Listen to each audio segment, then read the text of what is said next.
观众朋友，大家好，欢迎收看今仔日新历6月初4，公司第几台的暗新闻，我是洪敏珍，先到店来去看今仔日的新闻重点。连假第2天，国道5号要上北的下晡就真歹走，高公局预估明仔载上北的会塞几工，车流量是平常时的1.4倍。指挥中心表示，国内疫情死亡率已经超过8%，这大囡仔注射站连假注射人数已经超过2万。今仔日是国中教育会考补考的第1天，全台湾超过3900位考生，是有史以来补考人数上多一届。观众朋友，咱先来关心讲，今日是5日节连假的第2天，国道5号伫下晡4点开始呢，要上北的就真歹走，时速无到40公里。高公局预估呢，明仔载上北的会塞几工。因那观光景点的店头家是拢表示，人客减真多，生意无因想的遐尔好做。慕名台南美食。民众特别为大白汤、鱼肉南来到国华街，拍算一单，吃过一单。虽然疫情时期，民众认为做好防护应该无问题，因为实在吸收过啊。端午连假，就是想说出来游走一下，对，连闷太久了，闷太久了。也毋过人潮无像想的安尼，有一寡店家话讲，生意6、7成，知名春光店也无像以早人排甲真长的景象。都是那个行人啊，游客没有啦，有的话也是一点点。另外，家己知名景点桂义新华村，连假人潮明显比平常增加，店家讲大约加3成。可以做生意的感觉比较不会那么慌了啦，对。就之前都没人。对，平常真的都没人。东部的绿岛也出现观光客伫码头耍水，要坐船去绿岛的富公渔港，会当看到民众拖行李。不过，连游客拢明显感觉无像以早人遐济。以前应该不是连假，不只是这样的人潮吧？对啊。他这次看起来应该很少很多。出去佚佗的人数减少，不过也有人塞伫国道5号北返的路上。车是为下昼2点半开始，宜兰往北南都出现车潮，呈现时速无到40公里的红色。连假最后1天预期会塞几工。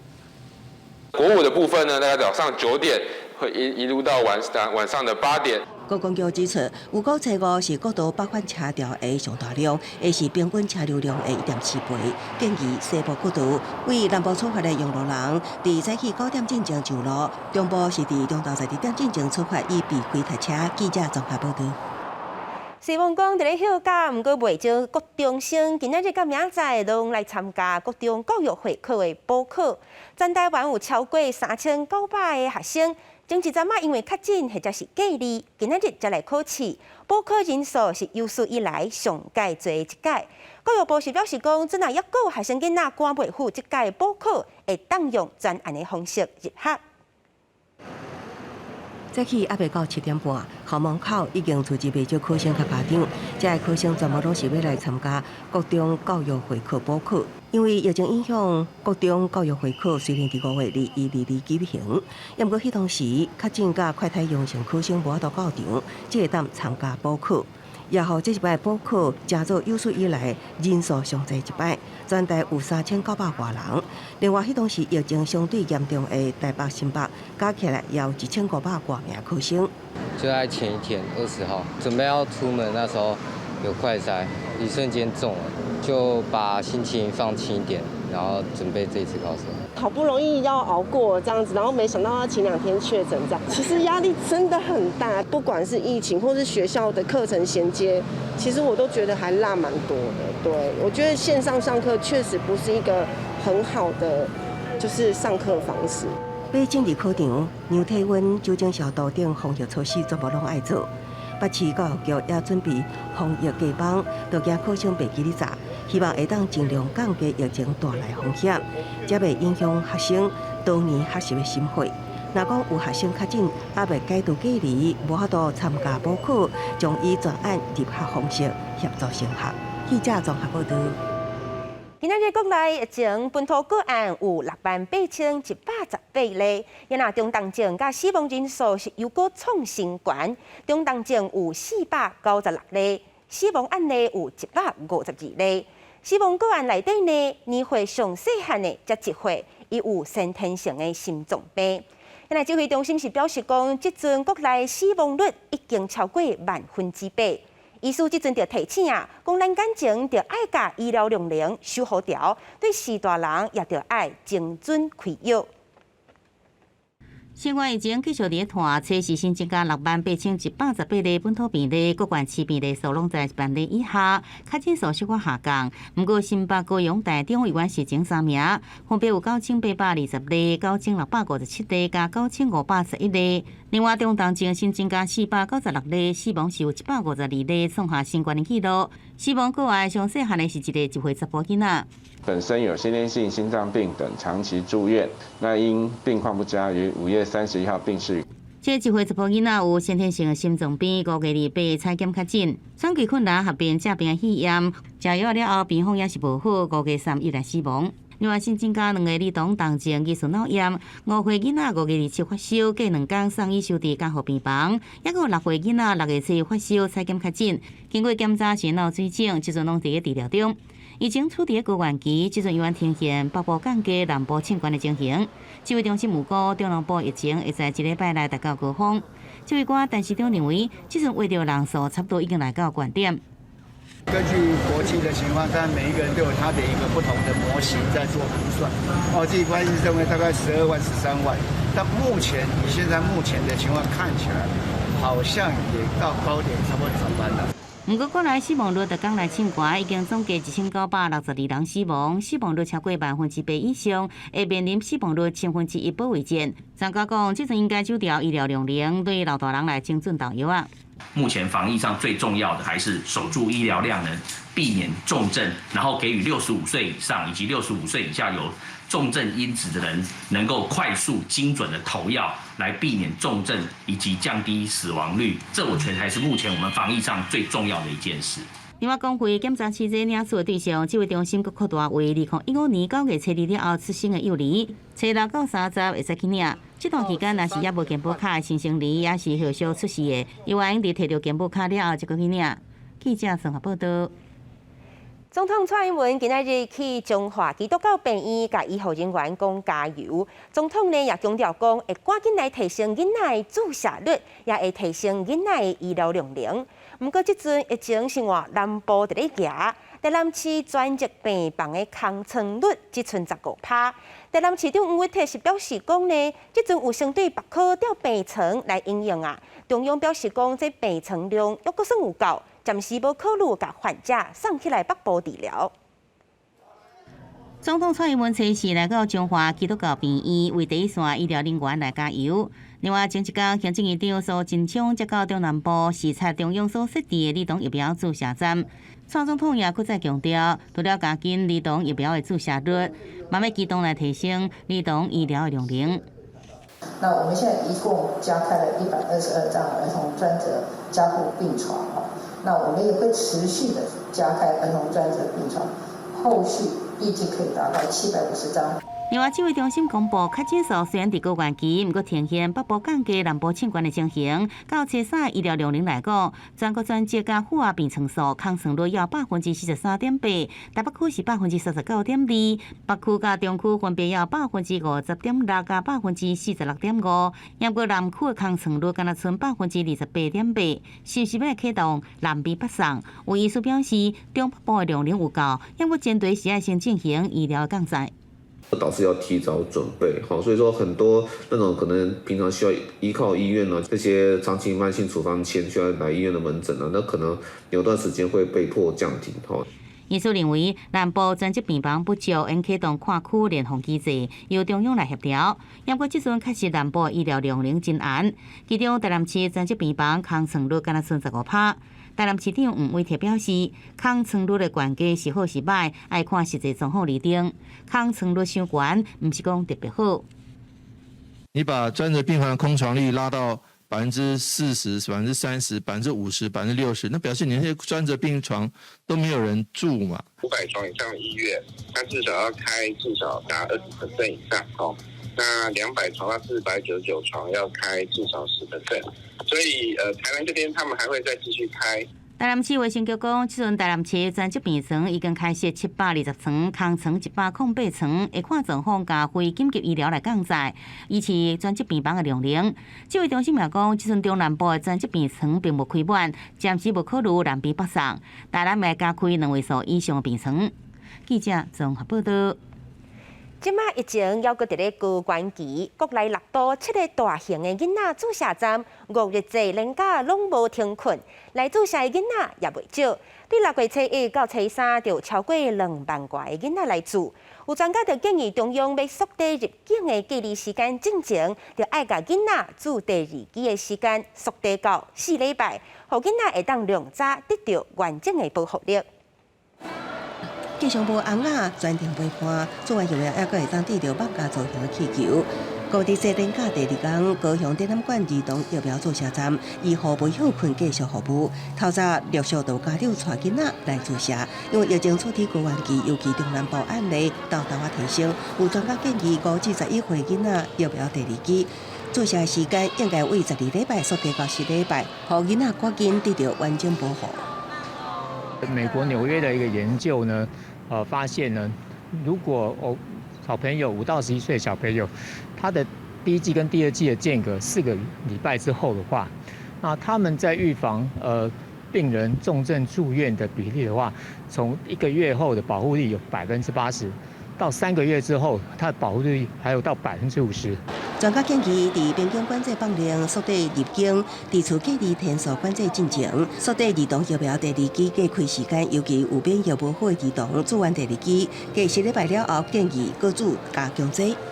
越来越多同学都确诊，所以希望能够快一点就快一点，然后在许可范围内能够快一点就快一点。因为小孩子的在成长过程不是每个都很适应，像我们成年人都有一定的程度这样，对啊，所以我还是觉得说我不想提早。家长普遍认为，配合政府专家专业评估，不过也有人烦恼，囡仔的体质无同，需要更较侪医疗数据证明。根据国际相关的一些经验跟资料，那另外国内的专家还蛮持续不断在讨论，能够快，我们当然也希望快啊，但是一定是要有专家的认可，国际相关的资料的支持，靠多来改变这个时间。指挥中心表示，将交予专家开会讨论，上月6月底进前会有结果。不过，要提醒家长，六都的7个大型注射站特别完成阶段性任务，即阵初5最后1天，刷落来注儿童疫苗，要回归学校医疗院所，家长要把握时间。记者综合报道。来看讲，台中有一位9岁囡仔兄，伊发烧烧到40度，烧几落天烧袂退，妈妈惊伊讲伊是确诊。紧替伊做快筛，发现是阴性。落尾呢是伫咧囡仔的骹腿发现乌乌一空，空喙佮干皮。医生看了后，才知影讲是去互红糖加在无引起败血症。提醒家长红糖较介意米伫咧草包，阵若带囡仔去野外，就要会记穿长远的。囡仔身上出现一块干皮，皮肤红肿，也发烧到40度。妈妈一度怀疑新冠肺炎确诊，快筛拢是阴性，也毋过发现身上有几个所在干皮，就医了后才发现原来是红糖病引起的。恙虫喜欢在隐秘柔软处的皮肤，特别是在鼠蹊部、会阴部、腋下以及肚脐周围附近。那在经过潜伏期大概9到12天之后呢，就会有这个交加。医师指出，红糖豆腐立刻出体，将复期大约9至10天。上主要的特征是身上出现干皮，也就是红糖加过分液，发烧39度以上，甲出现起疹仔、类似感冒症状，甲淋巴结肿起来。那严重，除了会并发肺炎、脑炎、甲心肌炎，甚至造成死亡。登山专家提醒，当年是这5月是红糖发生的季节，这种野地时阵应该尽量穿长袜。尽量不要接触到草丛，这样的话就比较能够预防恙虫上升。当然，高山里面的话，像有些山屋很脏，里面可能会有老鼠走动，那也有可能会有恙虫的问题。张浩勇表示，红糖多数出现在中加海拔的山区，前往护花建议除了以长远防护，行程结束了后，应该赶紧洗身躯甲清洗衫。若有症状发生，爱赶紧就医，降低引起败血症的风险。记者综合报道。国际消息，咱来关心罗西亚拍乌克兰已经100天，传出讲乌克兰伫咧北顿内刺客已经甲大约2成的领土对罗西亚的手头讨回来啊。乌克兰总统泽伦斯基是表示讲，胜利是属于乌克兰的。因若针对乌克兰南部港口去互罗西亚封锁，意思讲这粮食送袂出去。普京是否认，强调讲伊是用上简单的方式透过白俄罗斯送出去。乌克兰总统泽伦斯基初三来到基辅病院，探视伫战争中受伤的士兵，亲自对守护家园的因表达感谢。俄乌战争满100日，泽伦斯基是出现伫镜头前，甲众官员同齐入境，强调大家拢也伫乌克兰，要甲人民徛做伙，赢伫最后的胜利。Захищаємо Україну вже 100 днів. Перемога за нами. Слава Україні! Героям слава! Героям слава! 乌克兰的卢甘斯克州是传来一步，州长对路透社表示，已经成功为俄军手中夺回州内北顿内斯克20趴的领土。针对战争造成乌克兰的麦啊贩卖无法度出口，外界批评俄罗斯以粮食作为武器，影响全球。普京初三接受专访时阵表示，这种讲法无影无迹，更加指出粮食会当经过白俄罗斯输出。Ну и, наконец, самое простое – это вывоз через территорию Беларуси. Самое легкое и самое дешевое. Но для этого нужно снимать санкции с Беларуси. 普京也伫初三甲非洲联盟轮值主席塞内加尔总统萨尔会面，参详粮食问题。萨尔指出，最近欠粮食，希望俄国会当互谷物为了顺利为俄国出口，因为俄国乌海沿海港口甲南方地区受俄国控制，影响粮食输出。不过，普京否认封锁港口，坚持讲粮食客观是西方国家制裁造成的。记者综合报道。再来，咱来看西非塞内加尔首都达卡，即阵因为撞到正罕见的山顶坡，这红背山真严重，路是拢雾蒙蒙，空气品质有影就歹。因为伫咧古巴呢，即嘛是因为落大水雨，首都哈瓦那规个做大水也传出灾情。热带风暴亚历克斯初三伫古巴中部西部30外地区落104毫米的雨量，首都哈瓦那市区街路全河大水引起水浸到脚头夫，交通严重受到阻碍，还有公车伫街路故障，出动6名查甫人南河塞车。消息指出，这场大水雨伫哈瓦那带走2条人命，纳尔德里奥市也有1个人死亡。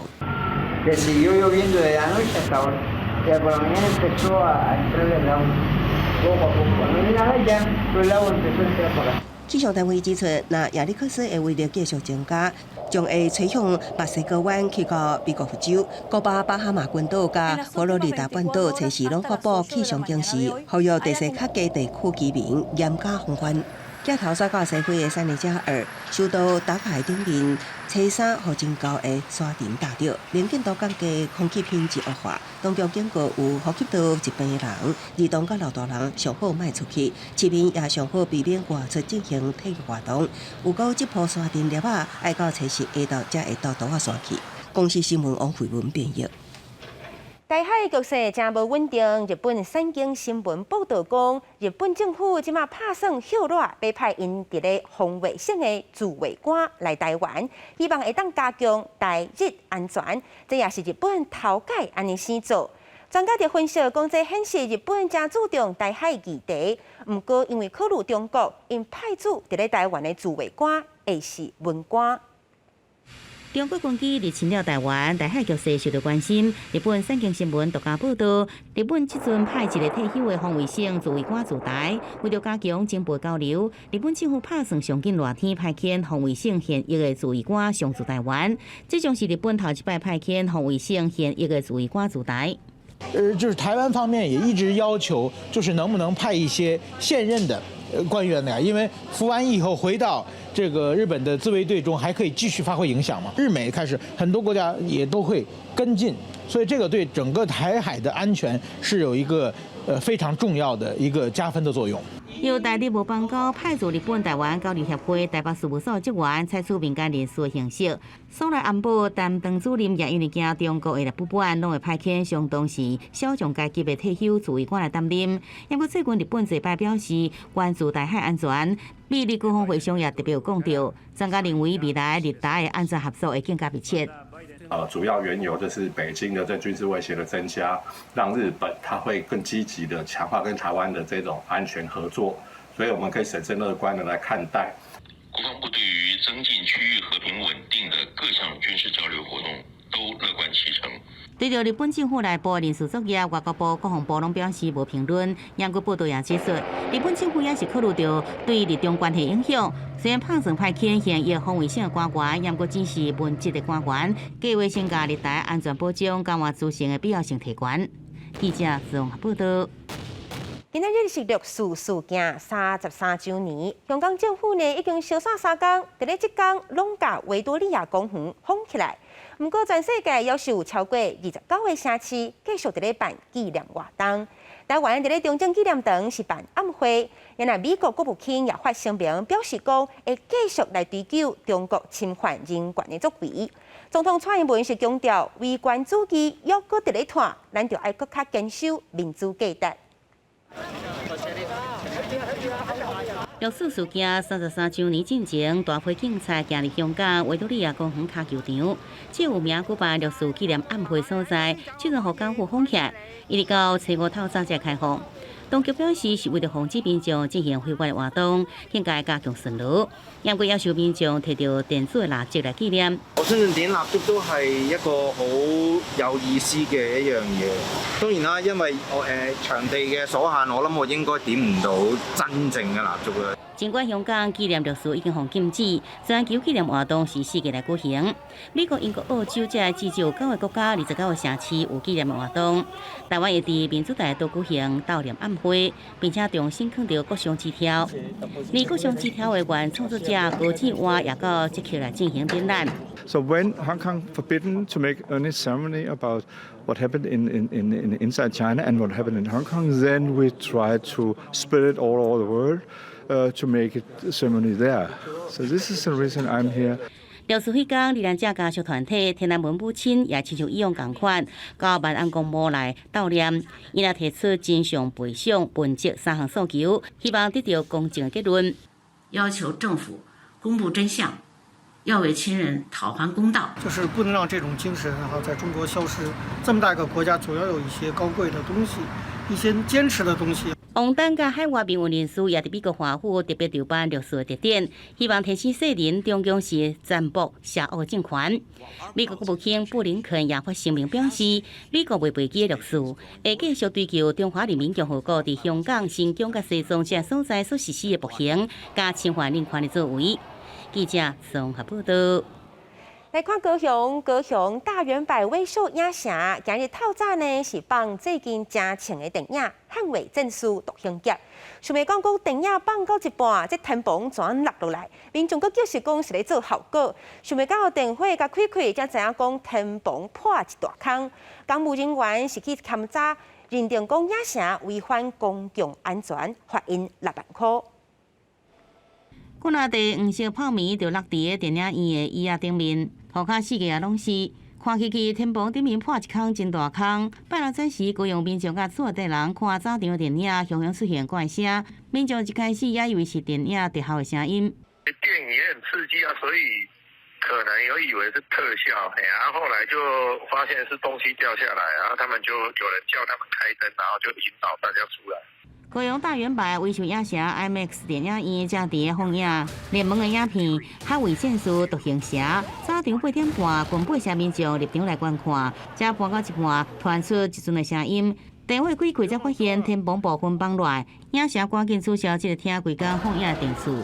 他就宣布说里面有故障，问题有故障，然后叫我们先去帮你退掉。没有当前方，那砸到了一定是头破血流啊，能怎么办呢？为了预防会有其他的状况发生哦，所以我们也协助今天在现场观影的观众完成退票。音响的观众他们这个等于看到一半没有看完了，所以我们还是有弥补这些权益受损的观众朋友。加在落来所在无人去坐遐，无民众受伤，影城正伫调查原因，高雄市干部局要派员到现场来勘查。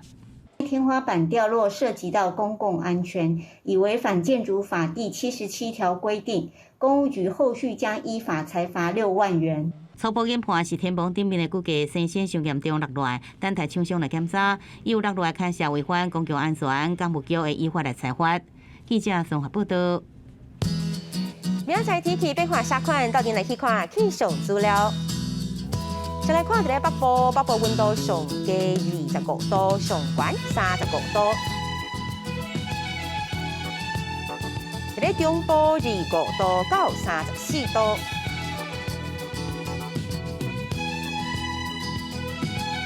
再来一个南部25度到33度。一个东部24度到33度。金门、平湖、马祖23度到31度。感谢乡亲收看，我是敏珍，明仔载同这个时间咱再会。